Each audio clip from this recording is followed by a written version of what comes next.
오늘은 받아들여졌을 때 이런 제목으로 말씀 전하겠습니다. 지난주에 제목 기억하시나요?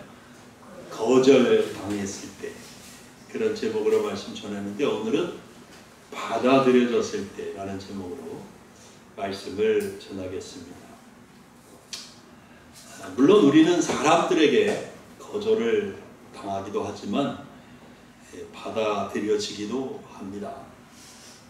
누군가는 나를 좋게 봐주고 기뻐해 주기도 하고 용납해 줍니다. 이렇게 누군가에게 받아들여질 때 나는 어떻게 해야 하는가 하는 문제도 이 땅을 기독교인으로서 살아갈 때 생각해 봐야 할 중요한 문제가 아닌가 그런 생각을 하게 되었습니다. 우리가 거절당할 때 우리는 하나님의 사랑과 은혜를 입은 사람들로서 아프고 힘들지만 견뎌낼 수 있었습니다.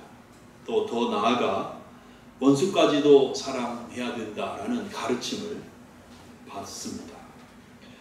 그런데 받아들여짐에 대해서는 많이 생각을 못 해본 거 아닌가 그런 생각을 하게 된 것이죠. 누군가 나를 받아들여 줬을 때 나의 생각과 행동은 어때야 될까?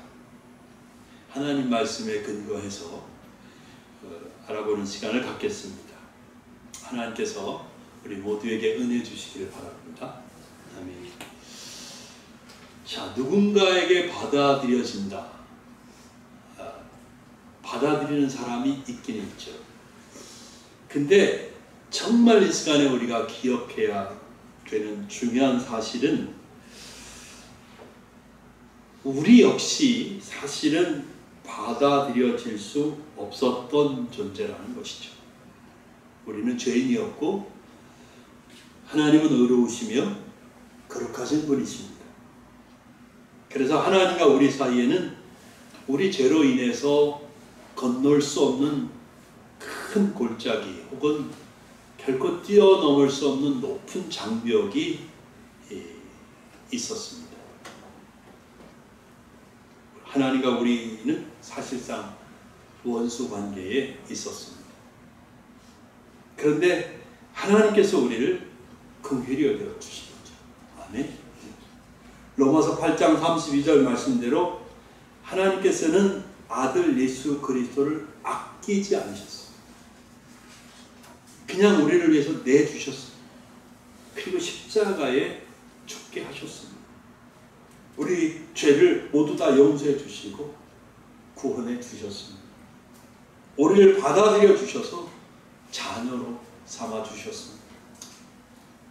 도저히 받아들여질 수 없는 죄인인 우리를 하나님은 받아주신 것입니다. 이 사실은 우리에게 너무 중요해요. 이 사실을 기억해야 돼요. 그리고 이 사실이 우리 삶을 우리가 어떻게 살아야 되는지를 결정짓는 아주 중요한 사실이다라는 얘기입니다. 우리의 생각과 행동 원리도 역시 우리가 예수 그리스도 안에서 하나님에 의해서 받아들여졌다는 그 사실에 그 뿌리가 있다라는 말씀드립니다. 그러므로 우리는 모든 사람을 받아들일 수 있어야 된다라고 말씀드리고 싶습니다. 쉽지는 않지만 성경을 앞에 놓고 우리가 정직하게 우리의 삶이 어때야 되느냐라고 생각해 볼 때 우리는 사실은 모든 사람을 받아들일 수 있어야 돼요. 하나님은 인종, 민족, 종교, 문화, 교육 수준, 전통, 직업 이 모든 것들을 불문하고 자기에게 나오는 모든 사람을 받아들여 주십니다. 아멘. 그죠? 저와 여러분도 그렇게 하나님에 의해 받아들여진 존재입니다. 그래서 우리도 역시 그렇게 해야 합니다. 우리도 역시 그렇게 해야 돼요. 모든 사람을 하나님의 형상을 따라 지음받은 존귀한 존재로 바라봐야 되고, 그들을 위해서 기도하고 불쌍히 여길 수 있는 그 마음이 하나님이 우리에게 원하시는 마음입니다. 나는 당연히 받아들여질 수 있는 사람, 당연히 받아들여져야 되는 사람이고, 저 사람은 당연히 거부당해야 할 사람이라는 기준, 그 기준이 어디에서 나온 걸까요? 내가 저 사람보다는 조금이라도 더 나은 사람 아닌가라는 교만한 마음에서 나온 거 아닐까요? 내가 더 훌륭한 사람이라는 기준은 무엇입니까? 도대체 사실은 사람이 만든 거죠. 자기 생각에 불과합니다. 여러분, 하나님이 이 땅의 사람들을 보실 때에는 모든 사람이 다 거기서 거기입니다. 네, 거기서 거기에요. 다 비슷합니다. 더 잘나 보이고 더 훌륭해 보여도 하나님 보시기에는 단지 죄인일 뿐입니다. 그런데 나는 받아들여져야 되고, 받아들여지는 것이 당연한 것이고, 다른 사람은 거절당해야 되고, 거절당하는 것이 마땅하다는 생각은 분명 잘못된 생각이지. 본문 7절을 보시기 바랍니다. 본문 7절입니다. 그러므로 그리스도께서 우리를 받아 하나님께 영광을 돌리심과 같이 너희도 서로 뭐하라? 받으라. 너희도 서로 받으라. 영어 성경에 보면 웰컴 아시죠? 웰컴. 웰컴. 받아들여, 환영해라 이 말이에요. 모든 사람을. 부끄럽습니다만 제 고백을 하자면, 저는 개인적으로 흡연자들이 너무 싫어요. 담배 피는 사람들이 너무 싫어요. 길을 지나가다가 이 길에서 담배를 피우고 있으면 그 앞을 지나가는 게 너무 힘들어요. 요즘에는 밤에 1시간 이상 동네에 이렇게 왔다 갔다 하면서 걷거든요. 근데 동네를 걷다 보면 꼭 길에 나와서, 집 앞에 나와서 담배 한 대씩 피우는 남자들도 있어요. 여자들도 있어요. 그 앞을 지나가야 되는 입장에서 지나가면서 그 담배 연기 냄새 맡는 게 너무 싫은 거예요. 너무 싫어요. 진짜 솔직히 말하면 느낌상 독가스 마시는 것 같은 느낌이거든요. 저 같은 입장에서 보면 너무 힘든 거예요. 그렇게 담배 연기 냄새가 너무 싫다 보니까 담배 피우는 사람도 꼴보기 싫은 거예요. 다 싫어 보여. 다 괜히 미워 보이는 거예요. 사실 담배 연기 냄새는 싫어도 담배 피우는 사람까지 미워하지는 말아야 되는 거죠. 그죠? 근데 그런 생각이 들더라고요.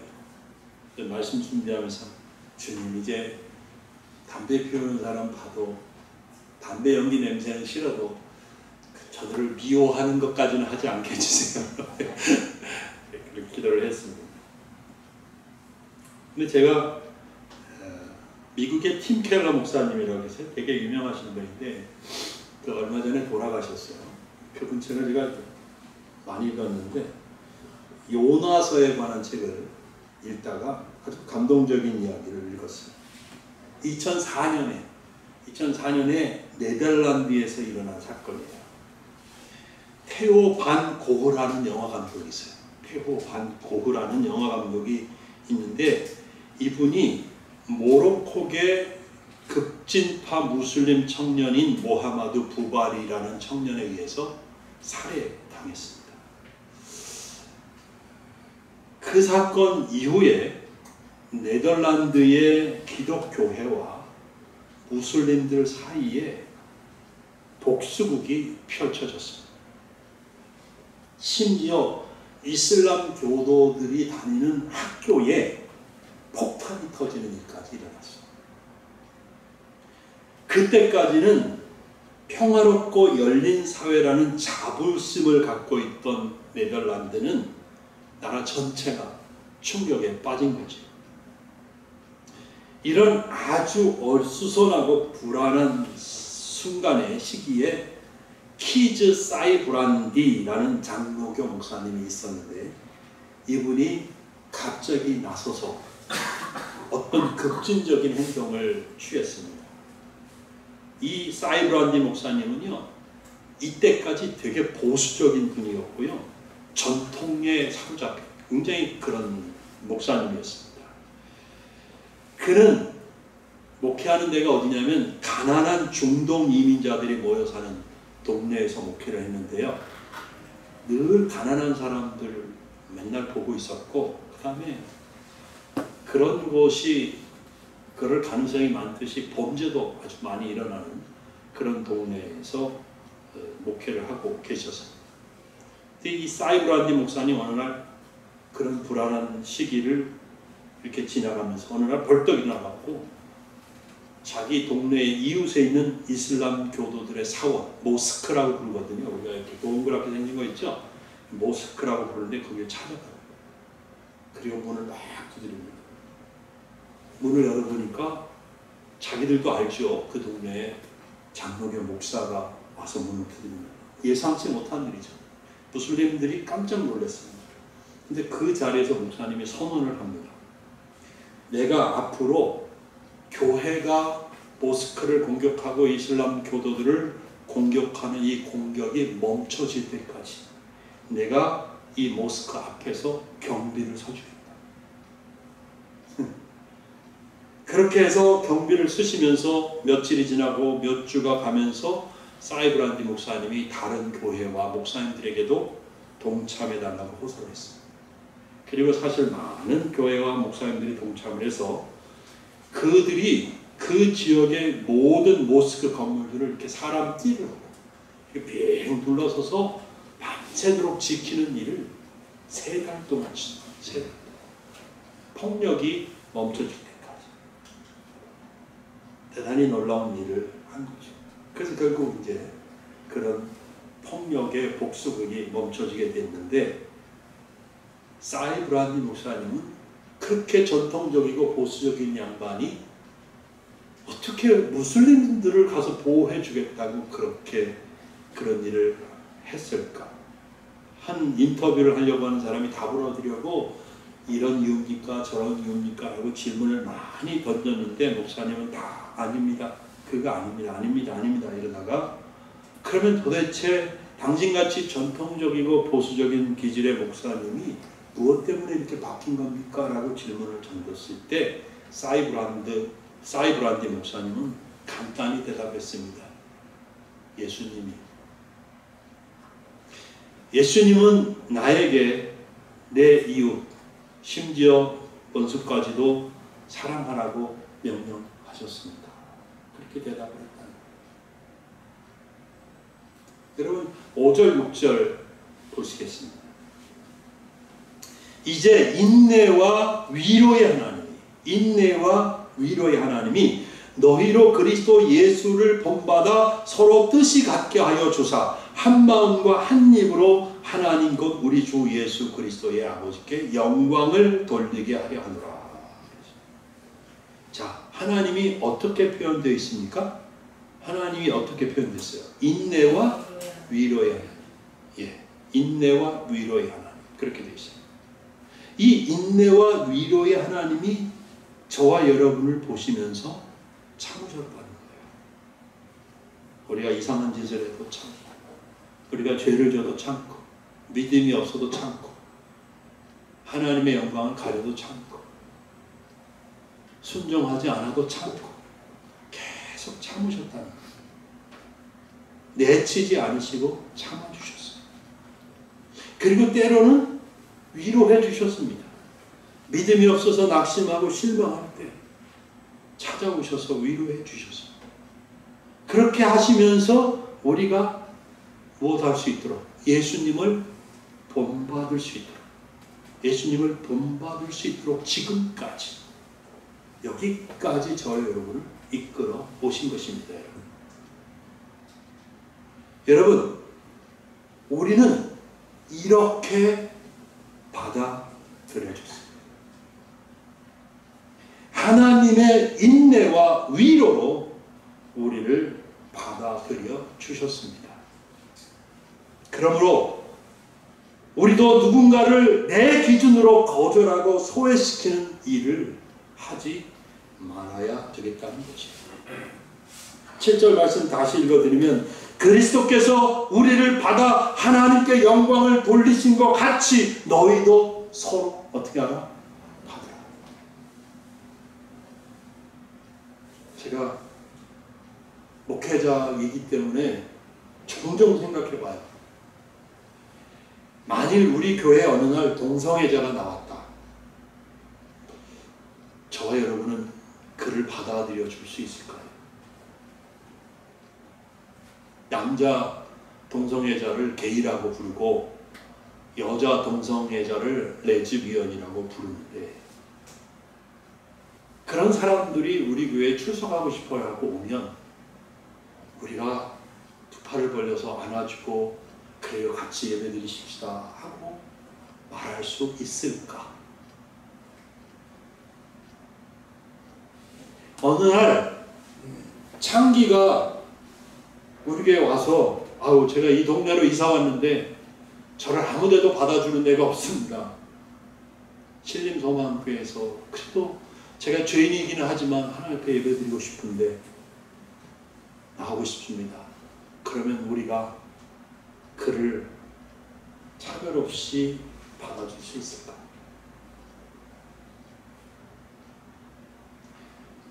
우리는 우리 속에서 그들은 엄청난 죄인이라고 생각합니다. 그래요, 나도 죄인이긴 죄인인데 나보다는 저들이, 동성애자들이, 창기가, 살인자가, 도적놈이 훨씬 큰 죄를 범한 사람들이 아니겠습니까? 이렇게 생각하면서 자기도 모르게 내가 더 의롭다는 생각에 빠지는 거고, 우리도 우리 스스로 모르는 사이에 바리새인이 되어가고 있는 것이죠. 그래서 어떤 부류의 사람들을 받아주기가 어려워졌습니다. 예수님이 한 번은 세리인 마태라는 사람의 집에 식사 초대를 받으셔서 가셨지요. 그죠?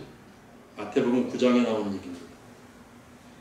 이제 세리 마태 집에 가서 식사를 하는데 거기에 예수님만 계신 게 아니라 다른 세리들도, 그리고 다른 바리새인들이 보기에 다른 죄인들도 같이 앉아서 밥을 같이 먹는 거예요. 그때 바리새인들이 예수님의 제자들을 보고 뭐라고 그랬는지 아세요? 어찌하여 너희 선생은 세리와 죄인들과 함께 잡수시느냐? 그렇게 말했어요. 예수님을 아무렇지 않게 죄인들과 세리와 식사를 하시는데 바리새인들은 제자들을 보고 니네 선생 도대체 제정신이냐? 어떻게 저런 사람들하고 같이 앉아서 밥을 먹느냐 이 말이죠. 사실상 굉장히 예수님을 비난한 거지. 누가복음 7장에 보면 이런 얘기가 또 있어요. 예수님이 한 번은 바리새인 집에 초대를 받았어요. 바리새인 집에 초대를 받았습니다. 거기 이렇게 앉아 계시는데 그때 온 동네가 다 아는 죄인 여자가, 죄 많은 여자가 향유 한 옥합을 들고 찾아왔습니다.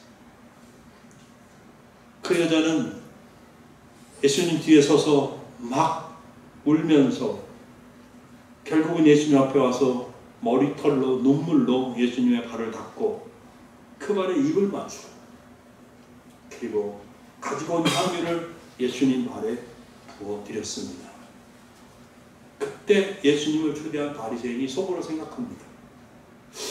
이상한데 이 사람이 선지자 맞아? 이 사람이 만일 선지자라면 자기를 만지고 있는 이 여자가 누군지 그리고 어떠한 자고 죄인인 줄을 알았으리라. 그렇게 말해요. 누가복음 7장 39절에. 무슨 말입니까?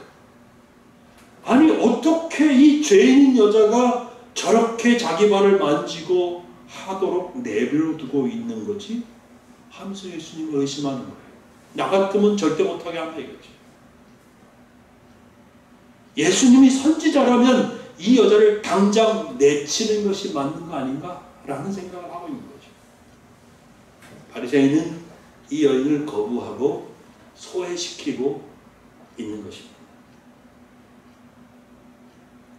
여러분, 우리 이 시간에 모두 하나님 앞에서 정직하다면 세리라고 창기라고 하면서 그들을 정죄하고 소외시킨 바리새인들의 모습이 누구의 모습입니까? 바로 나의 모습, 우리들의 모습인 것을 부인할 수가 없다는 거예요.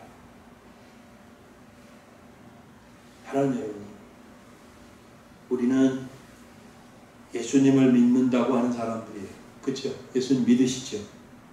예수님 믿는 게 뭐예요? 예수님의 가르침을 배우는 사람들이에요. 예수님처럼 살고 싶은 사람들이에요. 예수님을 닮아가고 있는 사람, 닮으려고 애쓰는 사람들이에요. 우리는 예수님의 제자들입니다. 그러면 어떻게 해야 돼요? 우리도 예수님처럼 해야 되죠. 아멘. 아멘 하실 수 있기를 바랍니다. 아멘. 네. 제 말씀 맺을게요. 다시 말씀드리지만 여러분, 우리는 사실 하나님에 의해서 거절당해 마땅한 사람들이었습니다. 우리가 대단히 훌륭하고 하나님의 은혜와 사랑을 받기에 합당한 사람이라는 생각을 내버려야 돼요. 우리 역시 하나님 앞에 몹쓸 죄인이기 때문입니다. 그러나 하나님은 우리를 거절하지 않으셨습니다. 우리의 죄대로 정죄하고 내버리시지 않으셨습니다. 하나님은 우리를 용서하셨습니다. 여러분, 하나님은 우리를 받아주셨습니다. 하나님은 우리뿐 아니라 이 세상 그 누구라도 자비와 공의를 바라고 하나님께 나오는 자는 설령 천하의 몹쓸 악한 자라고 평가받는 사람이라도 다 용서하시고 받아주십니다. 중요한 사실은 하나님이 우리도 그렇게 하기를 바라신다는 거예요. 내가 누군가에 의해서 받아들여질 때 하나님이 나를 받아들여 주셨다는 생각을 할 수 있어요. 내가 이만큼 잘났으니까, 내가 이렇게 사람들 앞에 매력이 있으니까 받아들여 주는 거지 라고 생각하는 게 아니라 하나님이 나를 받아들여 주셨구나 라고 생각할 수 있어야 됩니다.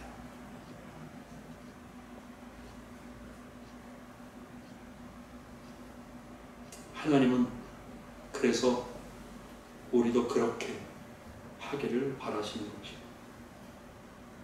7절 다시 보겠습니다. 7절. 그러므로 그리스도께서 우리를 받아 하나님께 영광을 돌리신 것 같이 너희도 서로 받으라. 우리가 서로 차별하지 않고 받아주면 하나님께서 영광을 받으십니다. 그래서 여러분, 우리 이제부터 나 말고 다 달라요. 내 와이프도 나랑 다른데 뭐 생각이 다르고 그렇잖아요. 나 말고는 다 달라요. 근데 다르다고 해서 우리가 차별하고 소외시켜서는 안 된다는 거죠. 나와 다른 사람들, 다른 나라 사람, 다른 종교를 가진 사람, 다른 삶의 기준이나 습관을 가진 사람, 다른 사고방식을 갖거나 다른 의견을 가지고 있는 사람, 이들을 차별하고 소외시키고 무시하는 일을 절대로 하지 말자 하는 것입니다. 우리가 하나님에 의해 받아들여졌음을 알 때 우리도 기꺼이 받아들일 수 있는 그런 넓은 마음이 필요하다는 것이죠. 하나님 우리에게 그것을 원하고 계시고 우리가 그렇게 하는 모습을 보면서 하나님 기뻐하시고 영광 받으신다는 거예요. 한마디 하겠습니다. 여러분, 우리가 받아들여졌다라는 사실을 결코 잊으시면 안 됩니다. 기도하겠습니다.